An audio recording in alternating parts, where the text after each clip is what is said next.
नमो आयर्याणं नमो भुवज्झायाणं नमो लोये सव्यसागुणम् वन्दितु सव्यसिद्धे ध्रुवमचलमणोवमं गतिं पत्ते वोच्छामि समये पाहुड नमो सुध केवली भणिदं नमः समय साराय स्वानुभूत्या चकासते चित्स्वभावाय भावाय सर्वभावान्तरच्छिदे मैं करता हूँ कर्म काम कर्म है मेरा कर्म ऐसी मिथ्या मान्यता है मिथ्यात्व धर्म निज आत्म तल्लीनता सुखमय आत्म धर्म श्री जिन जिनवर देव ने यह समझाया मरो।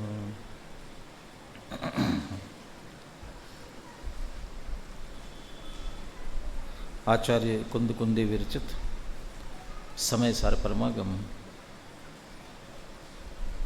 कर्ता कर्म अधिकार में कर्ता कर्म का अज्ञान क्यों चला आ रहा है, उस कर्ता कर्म के अज्ञान से कर्म का आश्रव और बंध कैसे हो रहा है, और उस बंध से बचने के लिए उसके कारण रूप कर्ता कर्म की प्रवृत्ति वाले अज्ञान से कैसे बचा जाए। यहाँ तक की चर्चा 3 गाथाओं में पीछे हो चुकी है। वहाँ बंध से बचने के लिए कर्ता कर्म की प्रवृत्ति वाले अज्ञान से बचना जरूरी, और वह चूँकि कर्ता कर्म की प्रवृत्ति अज्ञान है इसलिए अज्ञान को दूर करने का उपाय ज्ञान है। इसलिए ज्ञान मात्र से ही बंध का निरोध होता है, ये बात सिद्ध हो गई थी। शिष्य के समझ में नहीं आई, जानने से कैसे काम हो सकता है, जानने से तो जानना हो सकता है, लेकिन आत्मा के लिए जानना ही सब कुछ है। ये चूँकि आत्मा को ज्ञान स्वरूप जाना नहीं है, माना नहीं है, पहचाना नहीं है, इसलिए ये बात समझ में नहीं आ पाती है। इसलिए प्रश्न खड़ा ही रहता है कि ज्ञान मात्र से बंध का निरोध कैसे होता है। बंध का निरोध आश्रव की निवृत्ति कैसे होती है। किसी से पिंड छुड़ाने का उपाय क्या है, किसी से भी पिंड छुड़ाने का उपाय क्या है। लोक में भी कहते हैं जिससे पिंड छुड़ाना चाहते हो उसकी उपेक्षा प्रारंभ कर दो, अपने आप कितनी देर लगा रहेगा। जब आप उपेक्षा करेंगे, उसकी तरफ लक्ष्य ही नहीं देंगे, उसकी तरफ ध्यान ही नहीं देंगे, तो निज़ाम ध्यान नहीं देंगे तो करे क्या, अपने काम में लगे रहो, अपना काम करते रहो। आत्मा आश्रव से बचना चाहता है, आश्रव से अपना पिंड छुड़ाना चाहता है, क्या उपाय है? ये आश्रव की उपेक्षा कर दे। तो आश्रव की उपेक्षा करे तो करे क्या, अपना काम करे। क्या काम है आत्मा का, ये जानना काम है। तो क्या जाने, अपने को जाने, अकेले अपने को ही जाने। वो आश्रव जिससे पिंड छुड़ाना उससे जाने कि नहीं जाने, ये उसकी तरफ बार बार लक्ष्य जा रहा हो तो उससे बचने के लिए उसकी तरफ लक्ष्य न जाए, ऐसी जो अपन तो आश्रव की विशेषता कह रहे हैं, विशेषताएं तो ऐसे लगती जैसे अच्छाई की जा रही हो, उसकी बढ़ाई की जा रही हो, लेकिन उससे तो लक्ष्य हटाना है। तो लक्ष्य हटाना है तो जिससे लक्ष्य हटाना है उसकी बुराई की जाएगी। कुसंगति से बचाने के लिए माता पिता बच्चों से कहते उसके साथ मत रहना, वो अच्छा नहीं है।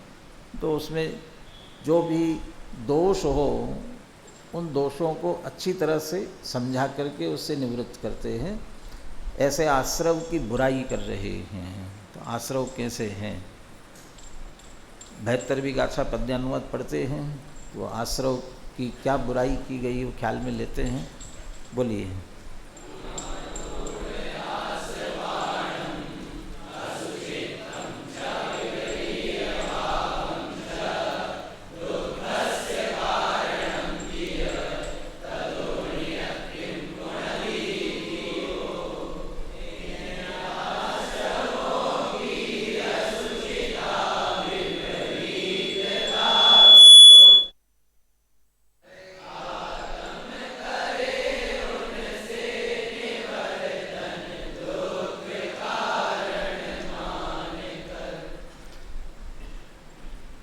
आश्रवों को असुचि, विपरीत और दुख के कारण जाना। ये तो इनको आश्रवों को जाना और उससे निवृत्त हुए। लेकिन ये कहा था ना कि हाँ इनकी उपेक्षा करे, इनकी तरफ नहीं देखे। तो करे क्या कि अपने को देखे, अपने को जाने। इसलिए टीका में उसके सामने भगवान आत्मा भी कैसा है इसकी भी चर्चा अमृतचंद्र आचार्य कर रहे हैं। इसमें जो पहला आश्रव की पहली बुराई और उसके सामने समझ लो आत्मा की पहली अच्छाई, उसकी चर्चा पहले पॉइंट में ली गई है। आश्रव असुचि है। आश्रव की असुचिता के लिए हेतु दिया और साथ में दृष्टांत भी दिया। क्या हेतु दिया था? आश्रव क्यों असुचि है? कलुषत्वेन उपलभ्यमानत्वात्, कलुषता से उपलब्ध होते हैं। किसी को भी कोई आश्रव का परिणाम आए, क्रोध, मान, माया, लोभ, ज़्यादा क्रोधी होगा, मानी होगा, मायाचारी होगा, लोभी होगा, तो वो उसे हमेशा बुराई के रूप में ही देखा जाएगा। सुबह कहा था ना कि कषायों को तूने है पाला, आत्म प्रभु को करती है काला। सब काला ही काला करती है ऐसा नहीं है, लेकिन कषाय से सहित होने को ही अशुद्धता, अपवित्रता कहते हैं, इसलिए वह कालापना ही कहा जाता है। कलुषता, मन में किसी के प्रति कलुषता आ जाती है तो तत्काल नियम से आकुल व्याकुल परिणाम हुए बिना रहते नहीं हैं। आकुलता आती ही है, उसके प्रति कलुषता हो गई मन में ही। ऐसे ही वो कषाय का परिणाम कलुषता का परिणाम है और इसलिए आकुलता नियम से होती। वो तो समझ लो तीसरे पॉइंट में चला जाएगा, दुख का कारण भी बनता है। वो कलुषता की मुख्यता ले कि वो होगा तो आत्मा को अपवित्र करते हुए ही उपलब्ध होता है, उससे आत्मा की अपवित्रता ही ख्याल में आती है। कलुषत्वेन क्या दृष्टांत दिया? जले जम्बालवत। सुस्मित नाम है शायद आपका, सुस्मित है ना, गंभीरता बना के रखना।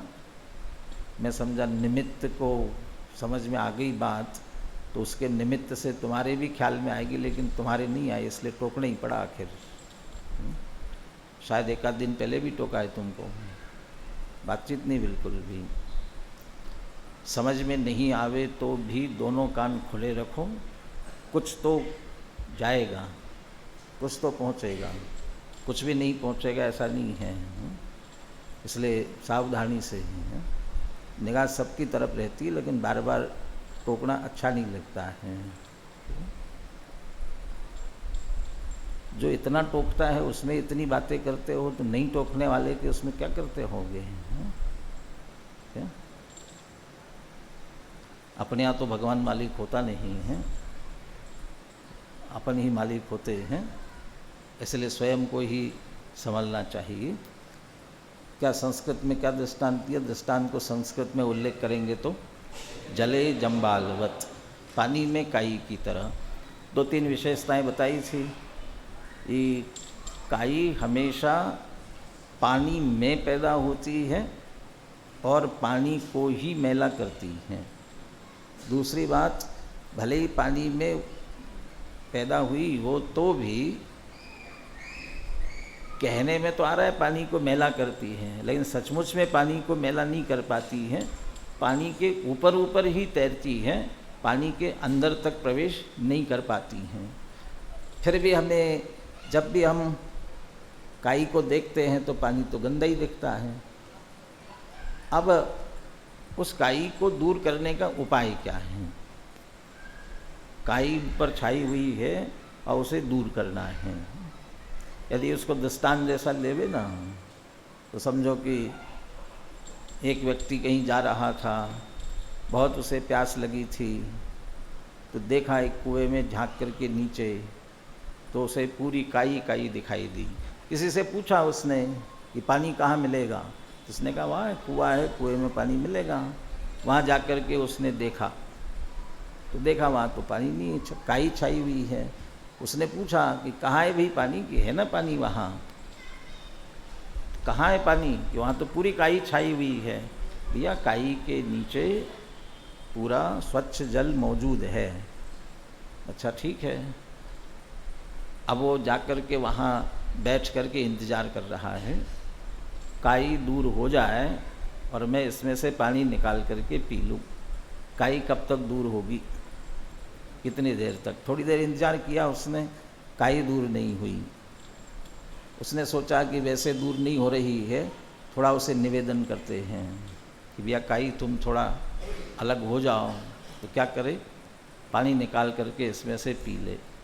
निवेदन किया होगा तो काई ने माना होगा, या अब नहीं, काई नहीं मानी। उन्होंने कहा ऐसा सामान्य निवेदन से काम नहीं चल रहा है, भगवान को याद करते हैं। तो भगवान को याद करेंगे तो क्या होगा, काई छट जाएगी। तो भगवान का नाम लेकर के याद करने लग गया, हे भगवान काई दूर हो जाए। और आप जो क्या मनोती क्या क्या कहलाती हो, ऐसा करते ना, यदि ये मेरा काम हो जाएगा तो ₹1.25 का प्रसाद चढ़ा दूंगा। मन्नत निकला, भगवान ये काई दूर हो जाए, वो ₹1.25 का प्रसाद मैं चढ़ा दूंगा। अब तो हो जाएगी ना, भगवान मान लेंगे, हो जाएगा काम। ये साहब भगवान भी नहीं मान रहे हैं, ये सामान्य से काम नहीं चलेगा। तो थोड़ी और भक्ति करने लग गया। भक्ति करते करते उसे लगा कि इतनी भक्ति से भी काम नहीं चलेगा, थोड़ा विधि विधान पूर्वक पूजा करना पड़ेगी। तो लाया, बुला करके ढोलक वाले को लेकर के आया, और झांझ मंजीरा लेकर के और करने लग गया, हे भगवान काई दूर हो जाए। अब कितनी देर तक भक्ति करे, पूजा करे, विधि विधान करे, कुछ भी विधान पूर्वक करे तो काई दूर हो सकती है। क्या होगी, कोई आकर के रोज़ उस रास्ते से जाने वाला समझदार व्यक्ति आया, उसने देखा कि यहाँ क्या बात है, आज कौन से भगवान आ गए जो यहाँ इतनी भक्ति पूजा हो रही है। तो पूछा आज यहाँ ये कौन सा अनुष्ठान हो रहा है। तो काई हटाव अनुष्ठान चल रहा है। क्या कर रहे हैं कि भगवान की भक्ति पूजा विधान चल रहा है। काई के लिए, काई हटाने के लिए। क्यों काई क्यों हटाना है, ये भाई साहब बैठे बेचारे, इनको प्यास लगी है, प्यास लगी है, काई हटाना है। तो भैया ये तुम्हारे इतने खटकर्म करने से काई हटने वाली नहीं है। तो क्या करे, बुलाओ उनको। तो लोटा है आपके पास में, कि हाँ लोटा है, तो जाओ लोटा लेकर के और पानी में डुबाओ। नहीं वो पानी का काई है, तुम ले तो जाओ। नहीं मुझे काई नहीं चाहिए, मुझे पानी चाहिए, साफ पानी चाहिए। तो आप ले तो जाओ, विश्वास करो और ले जाओ। नहीं आया तो, नहीं आया तो पहले वैसे ही प्यासे हो, वैसे ही प्यासे रह जाओगे, और क्या है, करके देखने में क्या दिक्कत है। हो गया। और जैसे ही उसने लोटा पास में ले गया, वैसे ही फल धीरे धीरे छटने लगा। और जैसे ही लोटा डुबाया, वैसे क्या हो गया होगा, काई अपने आप दूर हो गई। काई दूर हो गई और अंदर का स्वच्छ पानी आ गया। अब उससे कहा कि जितना तृप्त होना चाहते हो तब तक बराबर लोटा डुबाते जाओ, निकालते जाओ। कि साहब मैं फिर से काई छा गई तो तुम लोटा डुबाना बंद कर दोगे तो काई छा जाएगी। तुम ये चालू रखो, और यदि लगातार चालू रखे तो सारी काई निश्चित रूप से छट जाएगी। बस तुम्हारे लोटा डुबाना, निकालना, पीना चलाते रहो, करते रहो। ऐसा ही है कर्मों के पीछे। यहाँ कषायों की मुख्यता से बात कर रहे हैं, आश्रव भावों की, भाव कर्म के आश्रव की बात कर रहे हैं। पर्यायों से पार देख लो आप स्वयं भगवान रे। ये बाहर से असमान जाति पर्याय देहादि दिख रही है, कर्म सहित द्रव्य कर्म का बंधन है, कार्बन शरीर है, मोही रागी द्वेषी राग द्वेष आदि की पर्याय हो रही है। लेकिन इन सब के पीछे कौन है? ये भगवान आत्मा है। हमें उसके दर्शन करना है। जब ये कर्म हटेंगे, जब ये रास्ता देंगे, तब हम दर्शन करेंगे। और ये लगे हुए तो आत्मा के दर्शन नहीं होते हैं। तो ये कब हटेंगे? क्या करने से हटेंगे? कर्मों से कह दो, क्रोधादि भावों से कह दो कि आप थोड़ा दूर हो जाओ, उनको भगवान के दर्शन करना है। बहुत से लोग ये कहते हैं कि मंदिर में प्रवेश करते हैं ना, तो निस्सही निस्सही क्यों कहना चाहिए? किसके लिए कहना चाहिए? किसके लिए? कुछ लोग कहते हैं उसकी बात, वो तो हमारे बालबोध पाठमाला की बात है। हाँ, देवगण हैं बीच में खड़े हैं, हाँ वो आपको बाधक बन रहे हैं, वो दूर हो जाए तो हम दर्शन करें। तो आपको कहाँ बाधा पहुँच रही है? वे बाधक बन ही नहीं रहे, तो बाधा नहीं पहुँच रही है तो क्या दिक्कत है? मंदिर में कभी भीड़ भाड़ होती है, छोटा मंदिर जैसा, अब अपना मंदिर भी कोई बहुत ज़्यादा बड़ा तो है नहीं। अब वहाँ सामने कोई दर्शन पूजन कर रहे हैं और हमको दर्शन करना है, अब ये सामने खड़े हैं। फिर यदि हम खड़े होकर दर्शन कर रहे तब तो दर्शन हो रहे हैं, लेकिन झुक के विनय पूर्वक साष्टांग नमस्कार करना हो करे, अब कहाँ भगवान दिखेंगे? भगवान के दर्शन नहीं होते हैं। अब आप जो पूजा विधि पूर्वक कर रहे हैं उनसे वैसा अब आप दूर हो जाओ। क्यों? भगवान के दर्शन करना है तो करो ना आप। लेकिन आप तो आ रहे हो बीच में हैं, ये भगवान के और आपके बीच में कोई नहीं आने वाले हैं। और यदि वे खड़े हैं और उनके पीछे से आप दर्शन करोगे तो आपका दर्शन उनको नहीं होने वाला है, उनको नहीं पहुँचेगा। पहुँचेगा कहाँ? वो भगवान को ही, आप भगवान को ही दर्शन कर रहे हैं, आपके पुण्य में भी कोई कमी आने वाली नहीं है। तो जो ये बीच में खड़े हो, अरे बहुत जगहों पर जगह नहीं होती है ना मंदिरों में, कहाँ कहाँ बैठ करके पूजा करते, खम्बे आड़ आ रही हो तो खम्बे के पीछे बैठ करके भी पूजा करते हैं। भोपाल में एक झिरनों का मंदिर है, दादा भी सुनाते रहते, उनका भी ऑपरेशन हुआ था, उस मंदिर में बैठ करके वो 12 भावना के छंद लिखे थे ना। वो जो मंदिर है तो वहाँ नेमिनाथ भगवान की वेदी है, मंदिर ही है, गर्भगृह भी है, और उसके अंदर बहुत कम जगह हैं। वहाँ अब अतिशयकारी चमत्कारी जो भी समझते हैं लोगों को वहीं पूजा करनी है। अब वहाँ आप जाकर के देखेंगे वो दीवाल, अंदर गर्भगृह का दीवाल है और उसके चारों तरफ बैठ करके दालान में जहाँ जगह मिलती है वहाँ से भगवान दिख रहे नहीं दिख रहे हैं।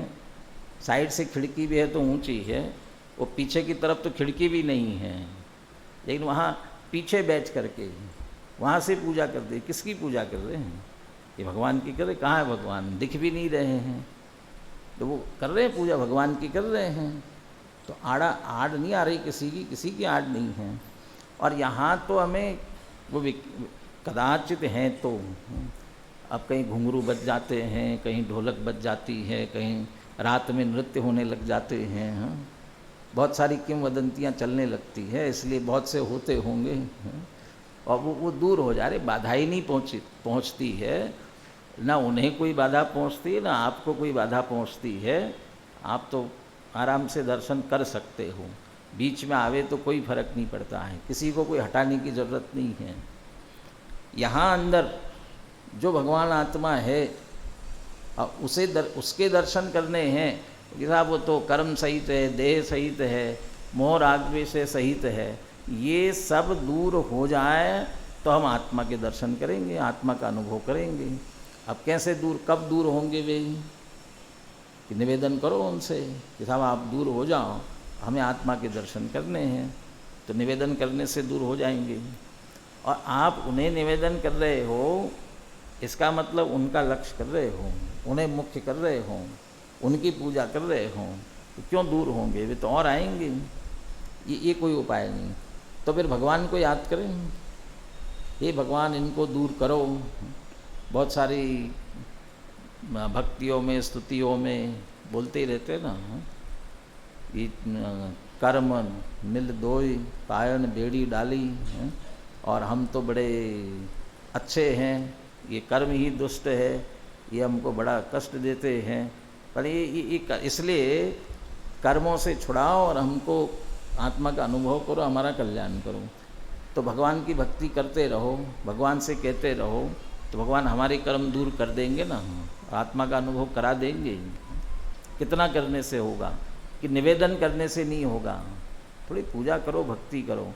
पूजा भक्ति से भी नहीं होगा तो विधान करो, अब तो हो जाएगा ना। कौन सा विधान करना पड़ेगा? कौन सा? अच्छा, शांति के लिए शांतिनाथ। नहीं, हमें कर्म दूर करना है ना, कर्म दहन विधान। तो कर्म दहन विधान करेंगे तब तो कर्म अलग दूर हो जाएंगे ना। कर्म दहन, तो कर्म दहन हो जाएगा ना। अच्छा, वास्तव में कर्म दहन विधान क्या है? कर्म दहन विधान क्या है? एक तरह से सिद्ध चक्र विधान है। कर्म दहन विधान माने सिद्ध चक्र विधान। तो कर्म दहन का अर्थ जिन्होंने कर्म दहन कर दिए हैं ऐसे सिद्ध भगवंतों की पूजा। और वहाँ भी हुई 148 प्रकृतियाँ, तो इस कर्म की प्रकृति से रहित ऐसे भगवान उनको अर्घ्य चढ़ाना, तो उनको स्मरण करना। तो वास्तव में तो ये प्रेरणा है कि उन्होंने कर्मों का अभाव किया है, उसी तरह से हमें भी कर्म का अभाव करना है। तो हाँ, उसी तरह से पहले पूछो भगवान से कैसे कर्म का अभाव किया है। भक्ति करते करते भक्ति करके किया है क्या? तो हम भक्ति करें कर्म दहन विधान, तो कर्म दूर हो जाएंगे, नष्ट हो जाएंगे। अपन जैसे सत साहित्य वितरित करते हैं, किसी की भावना सत साहित्य वितरित करने की है, तो वितरित करते हैं तो अपन पहले पेज पर जिनकी ओर से वितरित किया जा रहा है तो नाम लिखते हैं। क्या लिखते हैं उसके साथ में? वे फलाने फलाने की ओर से स्वाध्यायार्थ सप्रेम भेंट, स्वाध्याय के लिए सप्रेम भेंट किया जा रहा है। महाराष्ट्र में जिनकी ओर से प्रकाशित होती है, अब तो वे भी स्वाध्यायार्थ लिखने लग गए। पहले के कदाचित कोई ऐसा प्रकाशित ग्रंथ मिले ना जिनकी ओर से, किसी की ओर से प्रकाशित हुआ हो, तो उस पर आपको लिखा मिलेगा, यानी फलाने फलाने व्यक्ति के ज्ञानावरणी के क्षय के लिए ये इस पुस्तक का प्रकाशन किया, या पुस्तक वितरित की जा रही है इस व्यक्ति के ज्ञानावरणी कर्म के क्षय के लिए। तो ऐसा पुस्तक वितरित करने से ज्ञानावरणी कर्म का क्षय हो जाएगा ना? हाँ, हो जाएगा ना। किसके? जिसको दी है वो पढ़ेगा, समझेगा, और उसका लाभ लेगा, तो कदाचित उसके तो हो सकता है, लेकिन वितरित करने वाले के होगा कि नहीं होगा पता नहीं है। तो क्या उपाय है? विधान करो, कुछ भी करो, इससे रास्ता मिलने वाला नहीं है। तो उपाय क्या है? ये कर्म कह रहे हैं हम आपको रास्ता देने के लिए तैयार हैं, लेकिन कोई आओ संभालो तो सही। आवे तो रास्ता मिलेगा, आए बिना रास्ता नहीं मिलने वाला है। आजकल सब जगह ऐसे ऑटोमेटिक दरवाजे बने हुए होते हैं ना, खास करके एयरपोर्ट वगैरह बहुत जगहों पर कैसे होते हैं, बंद रहते हैं, लेकिन जैसे ही कोई उसके पास में जाता है वैसे ही खुल जाते हैं, अंदर चला जाता है फिर बंद हो जाते हैं। किसी को अंदर जाना है, इंतज़ार कर रहा है, किस बात का इंतज़ार कर रहा है? ये दरवाज़ा खुलेगा तो मैं अंदर जाऊंगा, तो दरवाज़ा खुलेगा। दूर बैठे रहेंगे तो दरवाज़ा खुलने वाला है, कितनी देर तक बैठे रहेंगे तो दरवाज़ा खुलेगा, कितनी देर तक बैठे रहो। क्या उपाय है कि पास में आओ, पास में आते ही दरवाज़ा अपने आप खुलने वाला है। ऐसे ही कर्म भी रास्ता देते हैं, लेकिन कब? जब आत्मा के नज़दीक हम पहुँचे तब। हम नज़दीक पहुँचे और कर्म रास्ता नहीं देवे, ऐसा नहीं है। वो तो भक्ति में तो आप भगवान की भक्ति के लिए बोलते हैं, भगवान के लिए हैं। प्रभु दर्शन से तेरे सुनते हैं कर्म, रेखा बदलती है।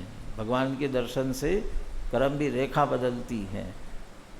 जितना जितना नज़दीक आते जाते हैं वैसे वैसे कर्म ढीले पड़ने लग जाते हैं।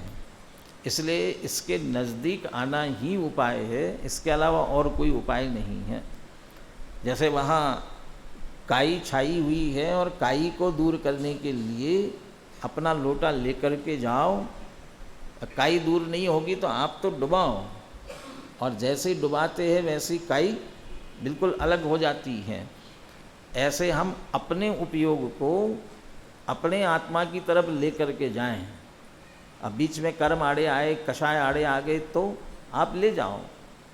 हम अपनी आत्मा का अपना उपयोग अपनी आत्मा के पास ले जाने का मतलब क्या है? उसी आत्मा के संदर्भ में चिंतन करना, मनन करना, उसी आत्मस्वरूप का ही विचार करना। इससे जो आत्मा के नज़दीक आते जाएंगे वैसे वैसे ही विकारी भाव तो उसी समय चले जाते हैं। जो अरहंत भक्ति मन आने, सो जन विषय कषायन जाने। जो अरहंत भक्ति मन आने, सो जन विषय कषायन जाने। जो अरहंत भगवान की भक्ति में लगा हुआ है उसके विषय कषाय, उसके मन में विषय कषाय के परिणाम नहीं आते हैं। जो अपनी आत्मा का लक्ष्य कर रहा है, आत्मा का विचार कर रहा है, चिंतन कर रहा है, मनन कर रहा है, उसके विषय कषाय के परिणाम कैसे आ सकते हैं? पर ये उसका चिंतन मनन करने पर ये स्वयमेव दूर होते हैं। उपयोग नज़दीक आने लगता है वैसे वैसे ये छटने लगते हैं, अपने आप छटने लगते हैं। आगे दृष्टांत देने वाले हैं। सूर्य के सामने जैसे बादल आ गए हों और बादल की रचना दूर हो गई हो तो सूर्य जैसे उदित होकर के सामने आता है, ऐसे आत्मा का चिंतन, आत्मा का विचार करने पर विकारी भाव दूर हो जाते हैं। तो विकारी भाव उत्पन्न नहीं होंगे, मोह राग द्वेष के परिणाम नहीं होंगे, लेकिन पहले के कर्म का उदय तो चल रहा है ना, वो कैसे दूर होगा? पहले के कर्म का उदय चल रहा है, वो तो चलता ही रहेगा ना, वो कैसे दूर होगा? उसे तो हटाना पड़ेगा।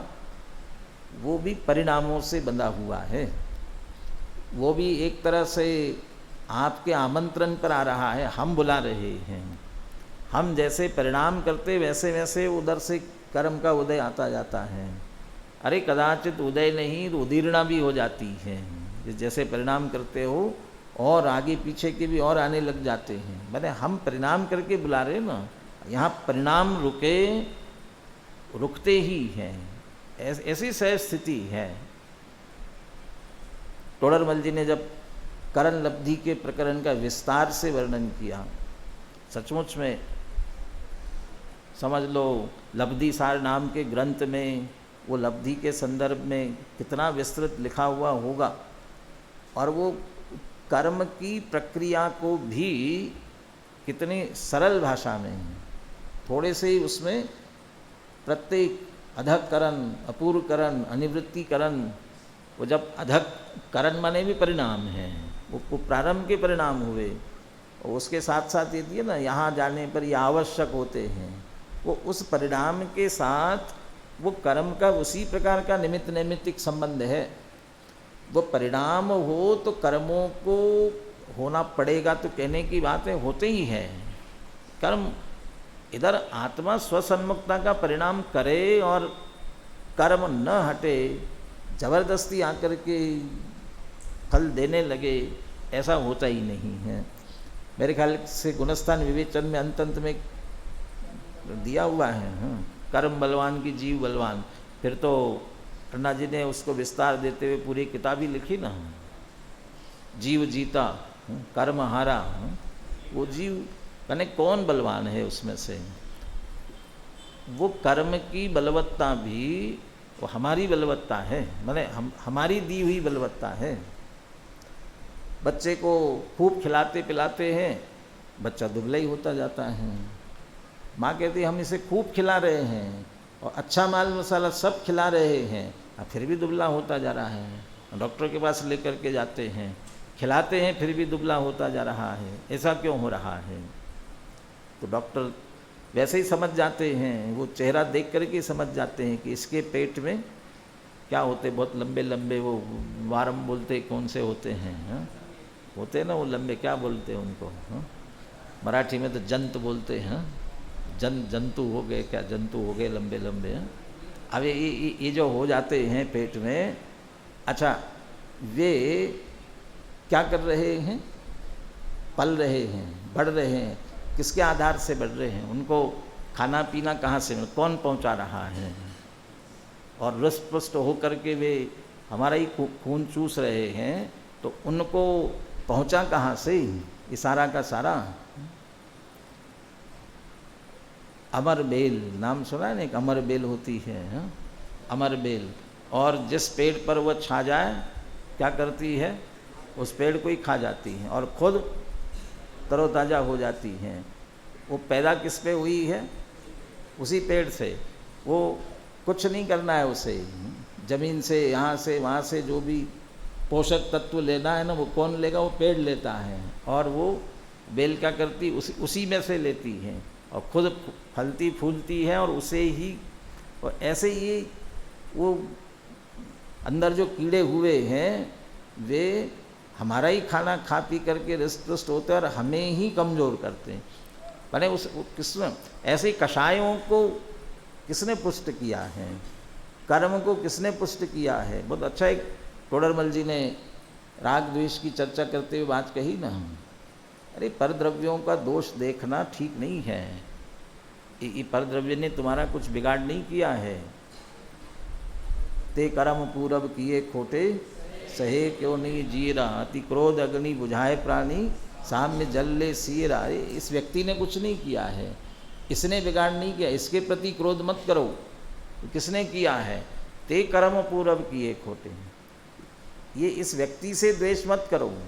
तो किससे करेगी? तुम्हारे कर्म का फल तुम्हें भोगना पड़ रहा है, वो व्यक्ति तो उसमें निमित्त बन रहा है मात्र, वो बहिरंग निमित्त है कर्म के कारण से। तुम आप प्रश्न खड़ा किया तो ठीक है, उस व्यक्ति से द्वेष नहीं करे, कर्म से तो द्वेष करे। फिर कर्म से द्वेष करे तो उसका जो उत्तर दिया है वहाँ, अरे भैया तुम कर्म से द्वेष करे, कर्म आए कहाँ से?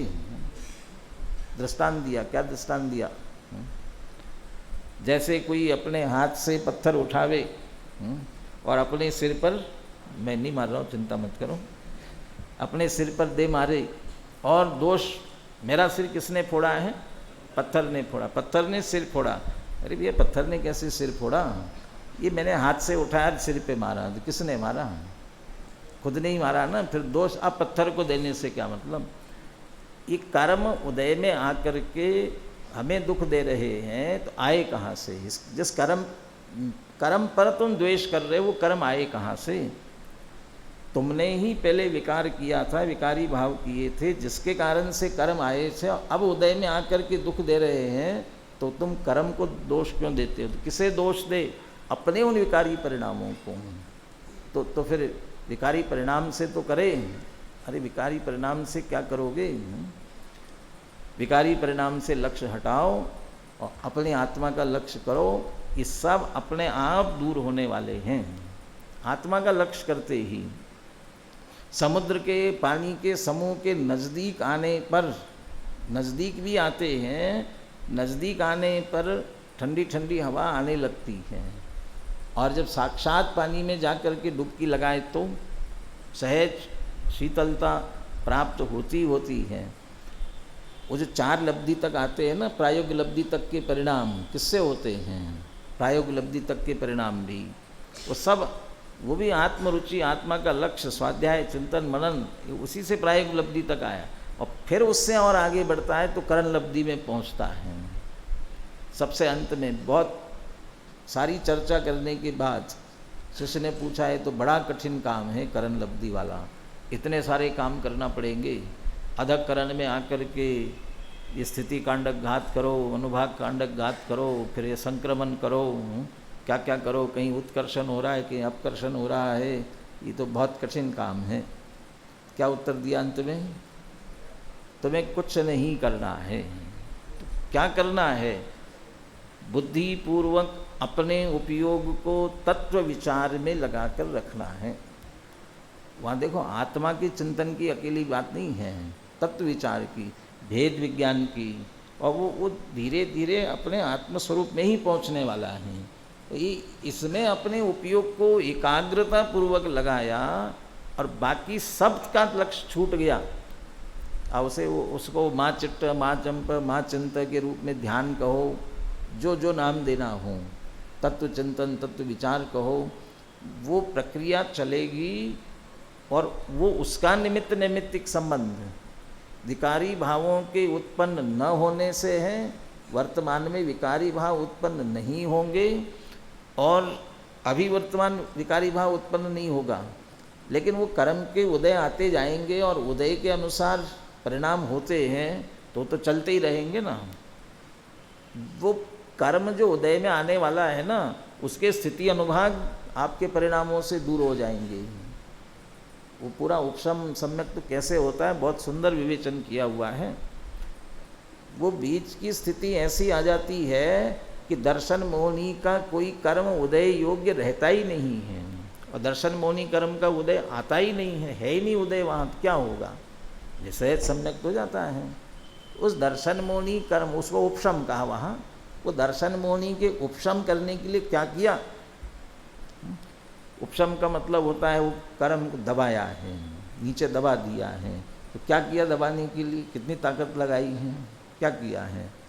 हाँ, ताकत लगाई ना। किसकी ताकत? ज्ञान की ताकत लगी है, तत्व चिंतन की ताकत लगी हुई है, विचार की ताकत लगी हुई है। इसलिए कह रहे ये सारी प्रक्रिया हमारी ज्ञान में होने वाली है। और इधर ज्ञान का कार्य अपना अंतरंग का चलता रहेगा। द्रव्य कर्म, भाव कर्म, नो कर्म में तो भी तत्काल कुछ होने वाला नहीं है। उसमें जिसमें जो कुछ होने योग्य है वो होता है और अपना कार्य निश्चित रूप से होता है। इसलिए ये आश्रव भाव आत्मा को असुचि कर रहे हैं तो कैसे पवित्र होगा? क्योंकि उसके पीछे भगवान आत्मा। पुनः इन पंक्तियों को पढ़ते हैं। जले जम्बालवत कलुषत्वेन उपलभ्यमानत्वाद असुचया खलु आश्रव। आश्रव के परिणाम तो असुचि है, लेकिन उन्हीं आश्रव भावों के पीछे भगवान आत्मा कैसा है? भगवान आत्मा तो नित्यमेव अति निर्मल चिन्मात्रत्वेन उपलम्बकत्वात् अत्यंतम सुचिरेव, अत्यंत पवित्र है। तो क्या करना? उसका लक्ष्य करो। ये दो स्थितियां हैं, दोनों स्थितियां यहाँ पर है। जैसे स्थिति, परिस्थिति, मनस्थिति, ये कहते हैं ना, दुख का कारण क्या है? स्थिति है, परिस्थिति है कि मनस्थिति है? दूसरा दृष्टिकोण, भी दृष्टिकोण बदलो, अपनी दृष्टि बदलने की बात करते हैं। बी पॉजिटिव, अच्छा उज्ज्वल पक्ष देखो। तो यहाँ उज्ज्वल पक्ष है ना, कलुषत्वेन उपलभ्यमानत्वात्। यदि आश्रव भावों की कलुषता है, उसके पीछे अत्यंत उज्ज्वल पक्ष भी उज्ज्वल है। यदि दोनों की तुलना की जाए तो भारी कौन है? ये तो समय समय पर्याय में है, क्षणिक पर्याय में है, जाने वाला है। ये परंपरा की अपेक्षा से अनादि से है भले ही, लेकिन जाने वाला है। लेकिन जो परम पारिणामिक भावरूप द्रव्य स्वभाव है वो तो त्रिकाल पड़ा हुआ है। इसलिए वो अत्यंत सुचिरेव, अत्यंत पवित्रता है। तो किसका लक्ष्य करे? किसी ने अपने घर में बहुत बड़ा दर्पण बना करके लगाया और दर्पण लगाया और रोज दुखी होता कि क्या हो गया? इसमें तो पूरा कूड़ा करकट कचरा ही दिखता है। क्या हुआ था कि जो दर्पण लगा था ना, उसके वो दूसरी तरफ वो सारा गांव का कचरा आकर के डाला जाता था। घूरा कहते हैं, क्या कहते हैं, वो वहाँ ला करके डालते थे। घूरा बना हुआ था, सब डालते थे वहीं आकर के। अब वो उसमें दिखता था, बेचारे के हमने इतना बढ़िया सुंदर दर्पण लगाया, ये तो बेकार, सब गंदा ही गंदा दिखाई देता है। तो कोई आया कि साहब हमने इतना बढ़िया दर्पण लगाया लेकिन ये गंदे ही गंदा दिखता है, बेकार गया दर्पण लगाना। अब वो बैठे, उनने देखा कि इस तरफ तो घूरे के ढेर लगे हुए हैं लेकिन दूसरी तरफ बहुत बढ़िया बगीचा है और सुंदर सुंदर फूल खिल रहे हैं। तो किसी ने भी कहा कि अच्छा ऐसा है तो बोलो नगर निगम को सब हटावे, वो यहाँ से कचरा उठावे, साफ कर दे यहाँ से। बहुत कोशिश की लेकिन वही जगह थी सबके कचरा डालने की, तो कहाँ से उठाते। कहते कहते हार गए साहब, वो तो सब करके देख लिया मैंने, कुछ नहीं हो रहा है, क्या करे, बेकार जा रहा है। तो क्या क्या सलाह दी होगी, क्या देना चाहिए भैया? वो उनको हटाने की कोशिश मत करो, आप अपना दर्पण यहाँ से निकाल करके क्या कर दो, दूसरी तरफ ला, जिस तरफ बगीचा है उस तरफ लगा दो। तो और अब क्या होगा, उस तरफ लगाने से क्या होगा कि सुंदर फूल उसमें दिखने लगेंगे, बहुत बढ़िया दिखाई देंगे। माने वो उसको बदलने की ज़रूरत है, बाहर से कुछ बदलने की ज़रूरत नहीं है। एक तरफ कूड़े का ढेर है तो दूसरी तरफ बहुत बढ़िया सुंदर बगीचा भी है। ऐसे वर्तमान परिणामों में कदाचित क्यों है ये ना, वर्तमान परिणामों में ये आश्रव भाव, अत्यंत असुचि कलुषता वाले कषाय के परिणाम हो रहे हैं। उसी समय द्रव्य स्वभाव नित्य चिन्मात्र पने के कारण से अत्यंत शुचि ही है, अत्यंत पवित्र ही है। तो क्या करना, कषायों को लेकर के रोते रहना कि आप क्रोधी होते रहें, कषाय होते रहते हैं, क्या करें, क्यों रोते हो। दूसरी तरफ अपना अत्यंत निर्मल पवित्र स्वभाव है, उसका आश्रय करो। तो ये कषाय अपने आप दूर होने वाले हैं। बैठ जाओ। एक दिन स्वामी विवेकानंद बनारस में गए, जा रहे थे तो पीछे बंदर पड़ गए, बंदर पड़े, कुत्ते पड़े थे। अब पड़े तो वो भागने लगे तो और पीछे पड़े। तो समझदार व्यक्ति ने क्या कहा, ठहरो, जहाँ वो वहीं खड़े रहो, और जहाँ है वहाँ रुक गए तो क्या हो गया, अभी भी रुक गए। अब भागने लगते तो पीछा छुड़ा करके ही भागते तो भी पीछे भागते। खड़े रहो, रुको।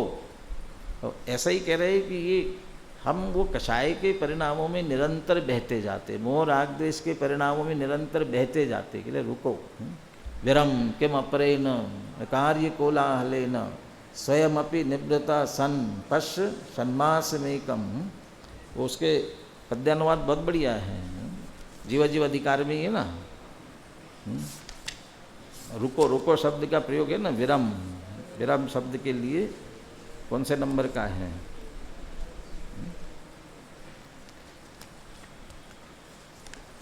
जीव अधिकार में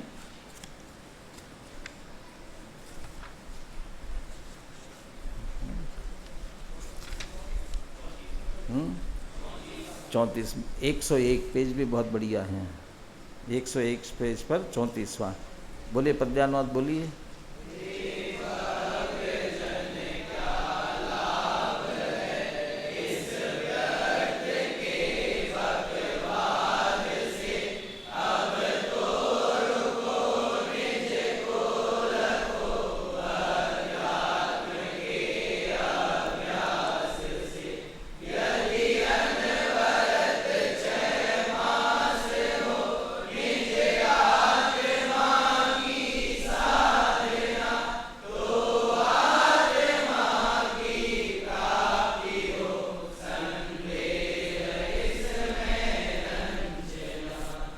तो यहाँ आश्रव भाव अत्यंत अपवित्र हो तो भी भगवान आत्मा उसके पीछे अत्यंत पवित्र है। रुक कर उसको देखते हैं तो सहज ही आश्रव की निवृत्ति हो जाती है। उसको देखने से, जानने से होती है, इसलिए ज्ञान मात्र से बंध का निरोध होता है। ये बात सिद्ध होती और विस्तार से इसमें सिद्ध करेंगे आगे। एक बात की तरफ और ध्यान आकर्षित करके चर्चा पूरी करते हैं।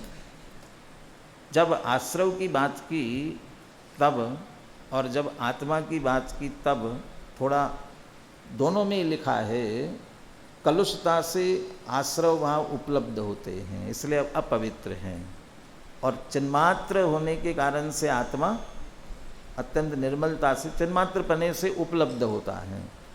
दोनों के लिए उपलब्ध होता है शब्द का प्रयोग किया, लेकिन संस्कृत में क्या लिखा है, दोनों में फर्क है। आश्रव भावों के लिए लिखा जले जम्बालवत कलुषत्वेन उपलभ्यमानत्वात्, और जब आत्मा की बात की अति निर्मल चिन्मात्रत्वेन उपलम्भकत्वात् अत्यंतम शुचिरेव, माने वे आश्रव उपलभ्य है और चैतन्य स्वरूप आत्मा उपलम्भक है। माने इसमें से अगला जो पॉइंट आने वाला है वो पॉइंट इससे जुड़ेगा। उपलम्भक उपलभ्यवान माने वो जानेगा उसे, उसके जानने में आने वाला है, उससे उसी से उपलब्ध होने योग्य हैं, उसके जानने में आते। कौन जानता है उन्हें? ये चिन्मात्र स्वभाव, वो ये उसका उपलम्भक है, उसे प्राप्त करने वाला, माने जानने के रूप में प्राप्त करने वाला है। इसलिए वहाँ उपलब्ध शब्द का प्रयोग किया, इधर उपलम्भक शब्द का प्रयोग किया है। ये असुचि पहले बोल की समझ लो, इसमें कहेंगे 3 बोल लिए हैं इसमें से पहला जो आश्रव असुचि है और भगवान आत्मा अत्यंत शुचि है, इस पहले बोल की अपन ने चर्चा की है। दूसरा तीसरा बोल, दूसरा बोल क्या है? आश्रव कैसे कि विपरीत है, तो किससे विपरीत है? आत्मा से। तो आत्मा कैसा और उससे वो विपरीत कैसे? तो आत्मा ज्ञान से तन्मय तादात्म्य वाला है, माने चैतन्य है, तो इससे विपरीत है माने जड़ स्वभावी है। तो आश्रव जड़ स्वभावी, भगवान आत्मा चैतन्य स्वभावी, तो इसकी विपरीतता की बात करेंगे। और आश्रव को तीसरा क्या कहा? दुख के कारण है। अब इसकी चर्चा वहीं करेंगे, इसके लिए बड़े अलग शब्दों के प्रयोग किए हुए हैं। भगवान आत्मा कैसा है वो उसकी चर्चा वहीं से करेंगे। आप अभी जरूर अनुशीलन ध्यान से विस्तार से पढ़ करके आवे।